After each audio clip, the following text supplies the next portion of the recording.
Hi hello welcome to our channel. మీరు చూస్తున్నారు Nivas TV. నేను మీ నివాస్ వాల్మీకి.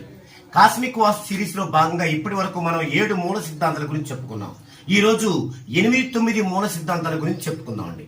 8వ మూల సిద్ధాంతం ఏంటంటే గరిమినాభి సిద్ధాంతం, అంటే సెంటర్ ఆఫ్ గ్రావిటీ. వాస్తులో, ముఖ్యంగా కాస్మిక్ వాస్తులో ఈ గరిమినాభి సిద్ధాంతం అనేది చాలా ప్రముఖ పాత్ర వహిస్తుంది. ఏకాశీతి పద వాస్తులో చెప్పబడిన బ్రహ్మస్థానము యొక్క 9 పదములకి ఈ గరిమినాభి అనేది కేంద్ర స్థానం. ఈ యొక్క కేంద్ర స్థానం ఇచ్చటి నుండే గృహములోని అన్ని దిక్కులకు క్షేత్ర వ్యాప్తులు ఎలా ఉండాలి అని మనం ప్లాన్ మీద గుర్తించగలుగుతాం. ఇక్కడ నుంచే గుర్తించాలి మనం. ఇది లేకుండా, ఈ గరిమినాభి లేకుండా ఏ క్షేత్రములో ఎక్కడ ద్వారబంధనం ఉండాలి, ఎక్కడ కిటికీ ఉండాలి అనేది అస్సలు నిర్ణయించలేం మనం. అంటే అంత ముఖ్యమైనది ఈ గరిమినాభి. ఈ విధంగా గుర్తింపబడిన క్షేత్ర గృహ గరిమినాభులను బట్టి ఏ గృహం ఎంత జరిగింది, ఏ దిశలో జరిగింది అని నిర్ణయింపబడి కొన్ని వాస్తుపరమైనటువంటి విషయాలని మనం దాని ద్వారా నిర్ణయించుకుంటాం. అంటే గరిమినాభి అంత ముఖ్యమైనది అనమాట. ఇక కాస్మిక్ పవర్ అనేది, కాస్మిక్ శక్తి అనేది మొదటగా ఇంటిలో గరిమినాభి దగ్గరికే వస్తుంది. అక్కడి నుంచే గృహాంతర్భాగంలోని అన్ని ప్లేసులకి వ్యాప్తి చెందుతుంది. అయితే ఏ గృహంలోకి ఎంత కాస్మిక్ శక్తి వస్తుంది, అది ఎలా పంపిణీ చేయబడుతుంది అనే విషయాలు కూడా మనం ముందు తెలుసుకుంటాం. ఇక 9వ మూల సిద్ధాంతం ఏంటంటే ఇతర సిద్ధాంతాల యొక్క సిద్ధాంతాలు, ఉప సిద్ధాంతాలు కలిపి 9గా తీసుకున్నాం మనం. పిరమిడాలజీని ఉపయోగించి తలుపులు కిటికీలు నిర్ణయించటం. పిరమిడాలజీని ఉపయోగించి తలుపులు కిటికీలు నిర్ణయించడం. అలాగే ఒకరి జాతకాన్ని ఉపయోగించి ఏ దిశలు పీడింపబడతాయి, ఏ దిశలు పీడింపబడవు అనే విషయాన్ని కూడా తెలుసుకోవడం. నెక్స్ట్ అస్తమయ దిశ మూడం, rejection of setting direction.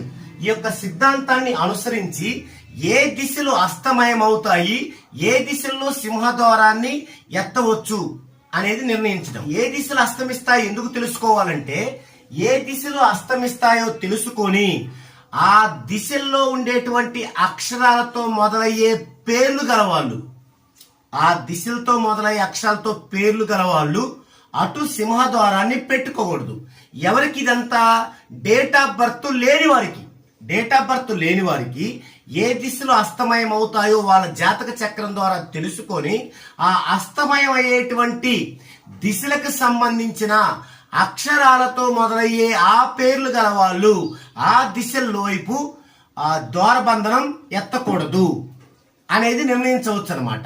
Date of birth లేని వాళ్ళకేనండి ఇలా చాలా విషయాల్ని ఈ అస్తమయ దిశ మూడం అనేటువంటి పద్ధతి, రిజెక్షన్ ఆఫ్ సెట్టింగ్ డైరెక్షన్ అనే పద్ధతి నిర్ణయిస్తుంది. దీన్నే సర్వతోభద్ర చక్రం అంటారు. దీని గురించి ముందు తెలుసుకుంటాం. ఇప్పుడు అసలు సైట్ ని ఎలా ఎంపిక చేయాలి అనేది చూద్దామండి. సైటు, ఇది మన సైట్ అనుకుంటే సరిగ్గా దిక్చూసికి సరిపోతే చాలా మంచిది. ఇక్కడ సైటు దిక్చూసికి సరిపోవడం అంటే సైట్ యొక్క పొడవు, అంటే సైట్ యొక్క నార్త్ సౌత్ కలిపేదాన్ని సైట్ యొక్క పొడవు అంటారు. ఈ సైట్ యొక్క పొడవు అనేది అయస్కాంత ఉత్తర దక్షిణ ధ్రువాలకి కరెక్ట్ గా ఉండటం. అంటే అర్థం ఏంటి? ఇంకా ఆ సైట్ యొక్క బేరింగ్ 0 degrees కలిగి ఉండటం.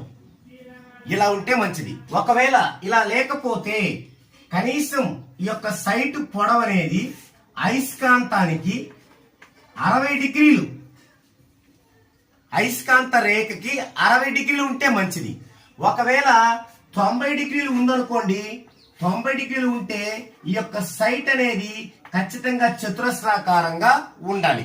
ఒకవేళ దీర్ఘ చతురస్రాకార సైట్ అనుకోండి, మనం కరెక్ట్ గా 90 degrees చేయకూడదు, 89 degreesకే సరిచేయాలి. ఇక ఇంటి ఘనపరిమాణం అంటే ఇంటి వైశాల్యం ఇంటి ఎత్తుగా తీసుకోవచ్చు, లేదా పొడవు వెడల్పు ఎత్తు మల్టిప్లికేషన్ హెచ్ వేసుకొని పొడవు ఇంటి వెడల్పు ఇంటి ఎత్తుగా తీసుకోవచ్చు.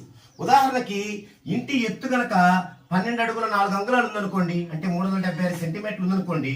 ఇప్పుడు ఈ ఎత్తును ఎలా తీసుకోవాలంటే మనం ఇంటి యొక్క ప్లింత్ అంటే ఇక్కడ బీమ్ పునాది. అంటే ఇల్లు కట్టుకునేటప్పుడు కింద మనం బీమ్ వేసుకుంటాం, దాన్ని ప్లింత్ అంటాం. ఈ ప్లింత్ అనేది 2 డిగ్రీల వరకు ఉంటే ఓకే, ఎత్తు యాజిటీజ్ గా తీసుకుంటాం. ఒకవేళ కొంతమంది ప్లింత్ ని రోడ్డుకి కిందగా డౌన్ గా ఉన్న సైట్ లో ప్లింత్ ని రోడ్డు కంటే పైకి రావాలని చెప్పేసి ఒక 5 అడుగులు లేదా 4 అడుగులు తెచ్చుకుంటారు. ఈ 4 అడుగులు వచ్చినప్పుడు ఏం చేయాలంటే 2 అడుగులే మనం ప్లింత్ కింద వేసుకోవాలి. యాక్చువల్లీ మొత్తం 4 అడుగులు ప్లింత్ ఉంటుంది, బీమ్ ఉంటుంది. కానీ 2 అడుగులే బీమ్ కింద తీసేసి ఇంకొక 2 అడుగులు ఈ యొక్క హైట్ కలుపుకోవాలి. అప్పుడు హైట్ ఎంత అయింది? 14 అడుగుల 4 అంగుళాలు అయింది. యాక్చువల్ గా హైట్ 12 అడుగుల 4 అంగుళాలే, కానీ కింద బీమ్ అనేది 2 అడుగుల కంటే ఎంత ఎక్కువ ఉందో ఆ ఎక్కువను కూడా మనం హైట్ లో లెక్కించుకోవాలి. ఇది చాలా ముఖ్యమైన విషయం. ఈ విధంగా కలుపుకొని ఈ యొక్క కొలతలతో మనం లెక్కించిన ఘనపరిమాణం, మనకి ఘనపరిమాణం ఫార్ములా ఉంది కదా, V=8D³ tan ఆల్ఫా. దీని ప్రకారం చూసిన, ఈ ఫార్ములా ప్రకారం చూసిన ఘనపరిమాణం కంటే ఎక్కువ ఉండాలి. అంటే మామూలు ఘనపరిమాణం ఏంటి? పొడవు ఇంటి అడలిపింటి ఎత్తు వేసుకుంటాం. అయితే ఎత్తు యాక్చువల్ ఎత్తు కాకుండా బీమ్ కనుక 2 అడుగుల కంటే ఎక్కువ ఉంటే ఆ ఎక్కువ ఎత్తులో కలుపుకొని కౌంట్ చేసుకుంటాం. అది ఎంత ఉండాలంటే మనకి ఫార్ములా ద్వారా ఘనపరిమాణం ఉంది 8D³ tan ఆల్ఫా. దీని ద్వారా సాధించిన ఘనపరిమాణం కంటే ఎక్కువ ఉండాలి ఖచ్చితంగా. జాతకాలు ఉన్న వారికి మనం ఫుల్ రిపోర్ట్ ఇచ్చేటప్పుడు ఫార్చునా బిందువులు ఒక టాపిక్ ఉంటుంది. దానిలో ఈ యొక్క ఫార్చునా, భాగ్య ఫార్చునా మ్యాథమెటికల్ ఫార్ములాస్ ఉంటాయి. ఫార్చునా అంటే చంద్రుడు మైనస్ రవి ప్లస్ లగ్నం, భాగ్య ఫార్చునా అంటే చంద్రుడు మైనస్ రవి ప్లస్ 9వ భావం. ఇలా వీటిని క్యాల్కులేషన్ చేసి మరలా ఫార్చునాకి 120 డిగ్రీస్ కలిపి, అలాగే భాగ్య ఫార్చునాకి 120 డిగ్రీస్ కలిపితే ఇలా 4 కోణాలు వస్తాయి. ఈ 4 కోణాల్లో ఏ కోణంలో గృహాన్ని నిర్మించినా కూడా ఎలాంటి దోషాలు ఏమీ చేయలేవు. ఒక 5 డిగ్రీలు అటు ఇటుగా, మరీ కరెక్ట్ కాకపోయినా ఒక 5 డిగ్రీలు అటు ఇటుగా ఈ 4 కోణాల్లో ఏ కోణంలో ఇల్లు నిర్మించుకున్నా పైవేవీ చూడనవసరం అవసరం లేదు. ఎలాంటి కాస్మిక్ వాస్తు దోషాలు వీళ్ళ దరి కూడా చేరవు. ఇది ఎవరికి? జాతకం ఉన్న వారికి. మరి జాతకం లేని వారికి ఈ ప్రక్రియ ద్వారా, డౌజింగ్ ప్రక్రియ ద్వారా వారి యొక్క బ్లాక్ అండ్ వైట్ పాస్ ఫోటోని 2x2 అంగుళాలు, 2 అంగుళాలు పొడవు 2 అంగుళాలు వెడల్పు ఉన్న black and white pass photo ఉంటుంది. దాని ద్వారా ఈ యొక్క డౌజింగ్ ప్రక్రియ ద్వారా మనం పై విషయాన్ని నిర్ణయించవచ్చు. అయితే ఈ డౌజింగ్ ప్రక్రియ గురించి త్వరలోనే మీకు కొన్ని వీడియోల ద్వారా నేను తెలియజేస్తాను. అయితే ఒక సైట్ గనక సమతలంగా లేకుండా ఎత్తు పల్లాలుగా ఉన్నట్లయితే మొదటగా ఈ యొక్క ఎత్తు పల్లాలని సమతలంగా చేసి ఆ తర్వాత మాత్రమే కన్స్ట్రక్షన్ ప్రారంభించాలి. ఎత్తు పల్లాలుగా ఉన్న సైట్ కి యాజ్ ఇట్ ఈజ్ గా కన్స్ట్రక్షన్ ప్రారంభించకూడదు. అయితే ఈ కోణాలు కాకుండా ఇందా చెప్పుకున్న ఫార్చునా, భాగ్య ఫార్చునా, ఫార్చునా ప్లస్ 120, భాగ్య ఫార్చునా ప్లస్ 120 ఈ కోణాలు కాకుండా కొన్ని కాస్మిక్ స్పెషల్ కోణాలు ఉన్నాయి. ఆ స్పెషల్ కోణాలు ఏంటి? వాటిలో కట్టుకున్నా కూడా ఎలాంటి గృహ వాస్తు దోషాలు ఉండవు. అవేంటనేది నెక్స్ట్